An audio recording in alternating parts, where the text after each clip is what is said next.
এটা হচ্ছে micrometer. Micrometer কী কাজে লাগে এবং মাইক্রোমিটারের কোন অংশের কী নাম সেটা আজকের ভিডিওতে আমি আপনাদেরকে বলে দিব, দেখতে থাকুন।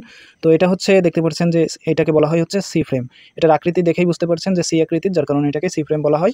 এবং এই যে অংশটুকু দেখতে পাচ্ছেন এটাকে বলা হয় অ্যানভিল। এবং এই যে অংশটা দেখতে পাচ্ছেন এটাকে বলা হয় স্পিন্ডল। এবং এইখানে দেখতে পাচ্ছেন একটা স্কেল আছে, কিছু মার্ক করা আছে, এটাকে বলা হয় মেন স্কেল। এবং যে বৃত্তাকার স্কেলটা দেখতে পাচ্ছেন এটাকে বলা হয় সার্কুলার স্কেল।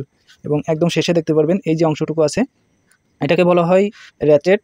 তো এটাকে ঘুরিয়ে এটাকে টাইট করতে হয়। এখন বলি যে এটা কী কাজে লাগে। আমরা যারা মোটরের কয়েল বাদাই করে থাকি, আমাদের কিন্তু তারের মেজারমেন্ট করতে হয় কপার ওয়্যারের ডায়ামিটার, আমরা এটা দিয়ে মিলিমিটারে দেখি। এবং এটার একটা হিসাব আছে যে সূত্র অনুযায়ী আমরা মিলিমিটার থেকে গেজে কনভার্ট করতে পারি, সেটা AWG হতে পারে কিংবা SWG হতে পারে। SWG বাংলাদেশে আমরা যারা কপার নিয়ে কাজ করি তাদেরকে SWG অনুযায়ী কপার ওয়্যার কিনতে হয় এবং সেই হিসাবেই কাজ করা লাগে। SWG হচ্ছে স্ট্যান্ডার্ড ওয়্যার গেজ। তো স্ট্যান্ডার্ড ওয়্যার গেজ মেজারমেন্ট করতে গেলে আমাদের সর্বপ্রথম লাগে এইরকম একটা মাইক্রোমিটার।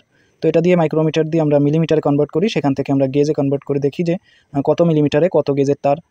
তো এভাবেই দেখা হয় কীভাবে মেজারমেন্ট করতে হয় সে সম্পর্কিত একটা লং ভিডিও দিব, আপনারা সাবস্ক্রাইব করে রাখলে দেখতে পাবেন।